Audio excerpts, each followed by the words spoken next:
मी कोणाला स्वीकारायचं नाही स्वीकारायचं हा माझा अधिकारच नाही. पक्षाचं एक पदाधिकारी म्हणून माननीय मुख्यमंत्री आमचे नेते आहेत, माननीय प्रदेश अध्यक्ष आमचे नेते आहेत आणि एकदा नेत्याने निर्णय घेतल्यावर तो निर्णय आम्हाला लागू असतो. तो निर्णय आम्हाला मान्य करून पुढे जावं लागतं. पण ही जी चर्चा जी काही मधल्या कालावधीमध्ये सुरू झालेली आहे, मला असं वाटतं की त्या चर्चेला कुठलाही अर्थ नाही. जे काही आपल्या पक्षाचा प्रचार करत आहेत आणि पक्षाचा प्रचार करून पुढे निवडणुका होतील अशी मला अपेक्षा आहे. कसं पाहता याकडे? अरे बाबा, प्रवेश झालाच नाहीये तर राजीनाम्याची गोष्टीच येतच पुढे विषय. राजकारण जर तरवर कधीच होत नसतं, कधीच नसतं होत. राजकारण बेरजेच्या गणितावर असतं. राजकारण परिस्थितीला अनुकूल असेल अशा प्रकारे निर्णय घ्यावा लागतो आणि जो निर्णय आहे तो निर्णय माननीय पालकमंत्री महोदय आणि माननीय मुख्यमंत्री महोदयांमध्ये चर्चा होऊन पुढे आपण जाणार आहोत.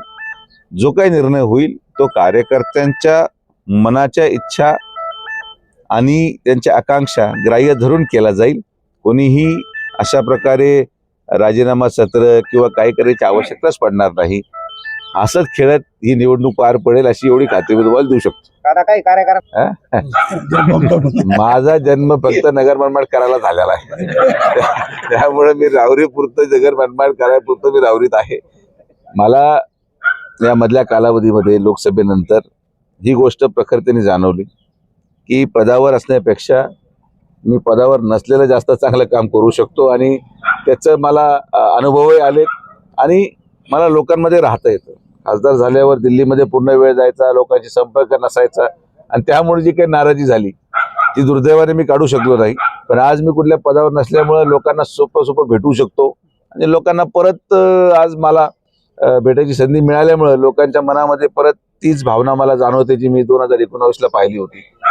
तर पदापेक्षा लोकांचे प्रश्न सुटले पाहिजेत. आज जे प्रश्न अनेक वर्षापासून प्रलंबित होते ते प्रश्न आपण सोडून पुढे जात आहोत. अजून भवितव्य आणि भविष्य फार कठीण होणार आहे.